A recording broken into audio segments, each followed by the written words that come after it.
তারা পর্যায়ে করবে একটার পর একটা খুন করেছে। তার এই বারবার এই কথাতেই প্রশ্ন জেগে আসে যে ঘরের সঙ্গে ঘর, বাড়ির সঙ্গে বাড়ি, একজনকে হত্যা করতেছে, তার স্ত্রী চেয়ে দেখতেছে, চিল্লাচিল্লি করতেছে না, তার স্ত্রীকে হত্যা করতেছে, তার মেয়ে, যুবতী মেয়ে, শিক্ষিত মেয়ে, মাস্টার পাস, সে চুপ করে দেখতেছে, চিল্লাচিল্লি করলো না। তার 14 বছরের ছেলে যে যারা স্কুলে পড়ে, সে চুপ করে থাকবে, চিল্লাচিল্লি সন্দেহ করলো না। এটা তার বক্তব্যের মধ্যে অনেক রহস্যজনক আমরা বক্তব্য শুনলাম। সে বারবার বলতেছে যে তারা মাদক সেবী, তারা মাদক সেবনের জন্য ছাদে উঠেছিল।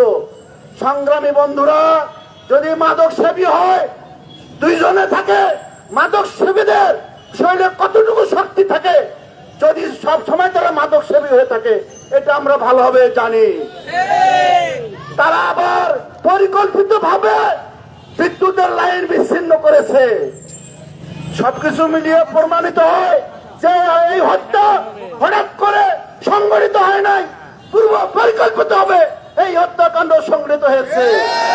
তাই আমরা প্রশাসনকে বলতে চাই যে আপনারা গ্রেফতার করেছেন, ভালো কথা, এর সঙ্গে আরো যারা জড়িত আছে, যারা নির্দেশদাতা আছে, আরো যারা জড়িত ছিল, তাদেরকে অনতিবিলম্বে শনাক্তপূর্বক বিচারের কাজ করে দাঁড় করুন।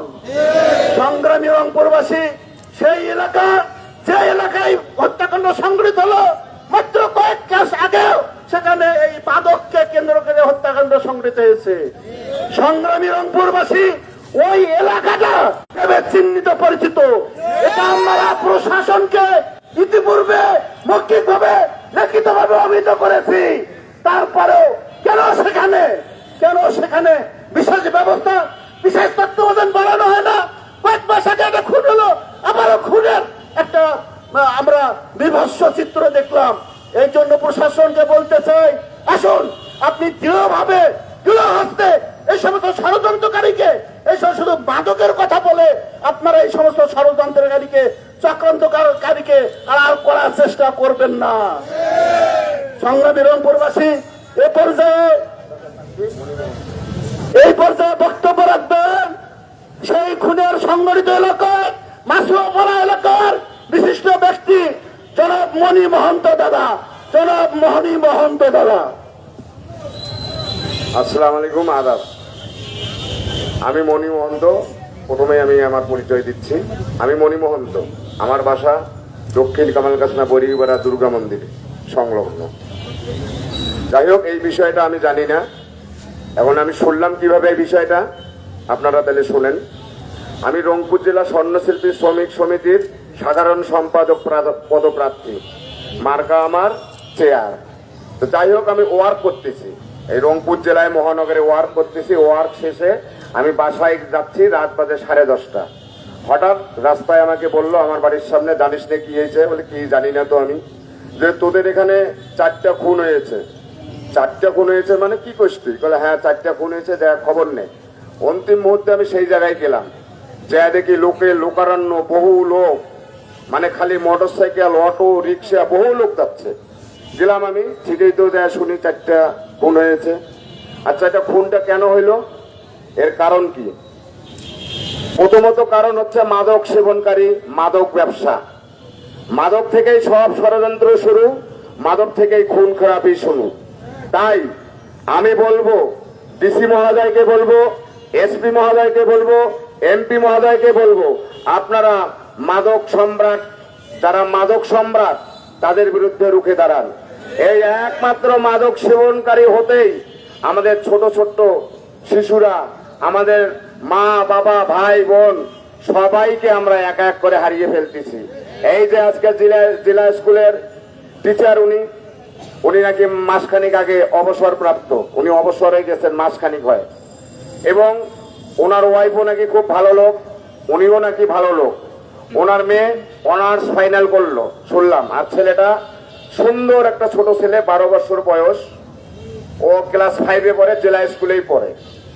তা আমি ওই ছেলেটার সঙ্গে কথা বলছিলাম, ও জীবিত থাকতেই আমি কথা বলছিলাম প্রায় মাসখানিক আগে, যে বাবা তোমাকে আমি নতুন দেখতেছি, তুমি কোথায় থাকো? আমাদের বাড়ি দাসপাড়ায়, মন্দিরের সামনে, আমরা নতুন বাড়ি করছি। বাবা কতদিন হয় তোমরা আসছো? কয় আমরা 5-6 বছর হয় এখানে আসছি। তাহলে এত সুন্দর একটা ফুটফুটে বাচ্চা কিভাবে তারা মারি ফেললো, একটা চিন্তার বিষয় আছে, তাই নয়? তাই আপনারা সবাই সজাগ থাকবেন। আপনাদের আশপাশে যদি কেউ মাদক বিক্রি করে, যদি কেউ মাদক খায়, তাহলে ও অবশ্যই তাকে প্রশাসনের হাতে তুলে দেবেন। এটা আমিও প্রতিজ্ঞা করলাম। আমার এলাকায় যদি কেউ মাদক সেবন করে, কেউ যদি মাদক বিক্রি করে, আমি তাকে অবশ্যই, আমার এলাকায় জানে আমি কি ছেলে, সবাই জানে আমি একজন পছন্দ করি না, এবং আমার গ্রহণযোগ্যতা আমার এলাকায় আছে প্রভুর কৃপায়। তো যাই হোক, ওরা জানে যারা মাদক কারবারি, যারা খারাপ লোক, যারা খারাপ মানুষ, যারা মাদক খায়, আমার সামনে তারা কখনোই আসে না। এটা শুনি দেখিয়েন বর্গীপাড়ায়, মাছুয়াপাড়ায়, দাসপাড়ায়, যেহেতু 24 নং ওয়ার্ড আমার, ওই ওয়ার্ডে আমার একটা গ্রহণযোগ্যতা আছে। তাই আপনাদের সকলের কাছে আমার অনুরোধ থাকলো, আপনারা সবাই মিলে মাদকের বিরুদ্ধে লড়েন, মাদককে মুক্ত করেন, আমাদের দেশকে বাঁচান। আজকে এই শুভ জন্মাষ্টমীতে আমি আপনাদের সবাইকে জানাইলাম, আজকে আমাদের শ্রীকৃষ্ণ ভগবানের শুভ জন্মাষ্টমী উৎসব, এখানে উৎসব ধর্মসভায় আজকে উদযাপিত হবে। আপনারা সবাই আসবেন, সবাই আপনাদের নিমন্ত্রণ থাকলো, এখানে পোশাক হবে। জয় জয় রাধা গোবিন্দ প্রেমানন্দে, একবার হরি হরি বল বল, হরি হরি বল, হরে কৃষ্ণ। সবাই সুখে থাকেন, শান্তিতে থাকেন, মাদককে না বলেন। ধন্যবাদ আমাদের দাদাকে তার সুন্দর বক্তব্য রাখার জন্য। সংগ্রামী রংপুরবাসী এ পর্যায়ে বক্তব্য রাখবেন বাংলাদেশ ইসলামী ছাত্র শিবির রংপুর মহানগরের সংগ্রামী সেক্রেটারি জনাব সাজ্জাদ হোসেন। জনাব সাজ্জাদ হোসেন। আউযু বিল্লাহি মিনাশ শাইতানির রাজিম। বিসমিল্লাহির রহমানির রহিম। সংগ্রামী রংপুরবাসী, আমরা সকলে জানি আজকে কি উদ্দেশ্য করে আমরা এখানে দাঁড়িয়েছি। আমরা দেখতে পাচ্ছি বাংলাদেশে চরমভাবে আইন শৃঙ্খলার অবনতি ঘটেছে। তারই অংশ হিসেবে রংপুর সিটি কর্পোরেশনের 24 নং ওয়ার্ড বাসুয়াপাড়ায় একটি নৃশংস হত্যাকাণ্ড ঘটেছে। একই পরিবারের 4 জন ব্যক্তিকে হত্যা করা হয়েছে। আমরা সরকারের দৃষ্টি আকর্ষণ করতে চাই, আমরা স্বরাষ্ট্রমন্ত্রীর দৃষ্টি আকর্ষণ করতে চাই, আপনি ফ্যাসিবাদী সংবিধানের দালালি না করে দেশের এই আইন শৃঙ্খলার দিকে লক্ষ্য রাখুন। আপনি ফ্যাসিবাদী সংবিধানের পাওনা চেটে দেশের মানুষের জীবনের নিরাপত্তার ব্যবস্থা করুন। আমরা দেখেছি শহীদ শরীফ ওসমান হাদি হত্যাকাণ্ডের এখন পর্যন্ত বিচার করতে সরকার ব্যর্থ হয়েছে। আমরা মনে করি এ সকল বিচারহীনতার সংস্কৃতি, এ সকল মাদক সেবী এবং খুনিদেরকে এ ধরনের অপরাধ করতে, এ ধরনের অপরাধ প্রবণতায় শক্তি যোগায়। আমরা দেখেছি বাংলাদেশের রামিসা হত্যাকাণ্ড ঘটেছে। প্রধানমন্ত্রী নিজে ওয়াদা করেছিলেন 1 মাসের মধ্যে রামিসা হত্যাকাণ্ডের বিচার করা হবে। আমরা প্রধানমন্ত্রীকে প্রশ্ন করতে চাই, সেই রামিসা হত্যাকাণ্ডের বিচার কোথায়?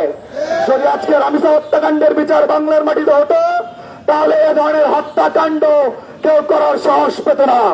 আমরা রংপুরের প্রশাসনের দৃষ্টি আকর্ষণ করতে চাই, আমরা দেখেছি এই হত্যাকাণ্ডের পর খুব স্বল্প সময়ের মধ্যে আপনারা আপনাদের ভাষ্যমতে খুনিদেরকে গ্রেপ্তার করতে সক্ষম হয়েছেন। আমরা এটাও বিশ্বাস করতে চাই, এই রংপুরে কোন কোন জায়গায় মাদক সেবীদের আস্তানা আপনারা এটাও ভালোভাবে জানেন। আমরা আপনাদেরকে বলতে চাই, এই মাদক সেবীদের আস্তানা ভেঙে চুরমার করতে হবে। রংপুরে মাদকের জিরো টলারেন্স নিশ্চিত করতে হবে। সংগ্রামী উপস্থিতি, আজকে আপনারা এখানে যারা উপস্থিত হয়েছেন সকলকে ধন্যবাদ জানাচ্ছি। আমরা আবারও বলতে চাই, বাংলাদেশে হিন্দু, মুসলিম এবং অন্যান্য সকল ধর্মের, সকল মতের, সকল বর্ণের মানুষের যে সংস্কৃতি, এই সংস্কৃতি এবং সৌহার্দ্যপূর্ণ সম্পর্ক কেউ নষ্ট করতে পারবে না। সকলকে ধন্যবাদ। বাংলাদেশ ইসলাম ছাত্র শিবির রংপুর মহানগর শাখার পক্ষ থেকে আবারও মোবারকবাদ জানিয়ে আমার কথা শেষ করছি। আসসালামু আলাইকুম রহমতুল্লাহ। নারায়ে তাকবীর, নারায়ে তাকবীর। হিন্দু মুসলিম ভাই ভাই, খুনি তাদের রক্ষা নাই। হিন্দু মুসলিম ভাই ভাই, জানমালের নিরাপত্তা দে, নইলে গতি ছেড়ে দে। মানুষের নিরাপত্তা দে, মানুষের নিরাপত্তা দে। সংগ্রামী উপস্থিতি, আজকের এই বিক্ষোভ পরবর্তী সমাবেশে এ পর্যায়ে বক্তব্য রাখবেন জনমানুষের নেতা গণমানুষের নেতা রংপুর 3 আসনে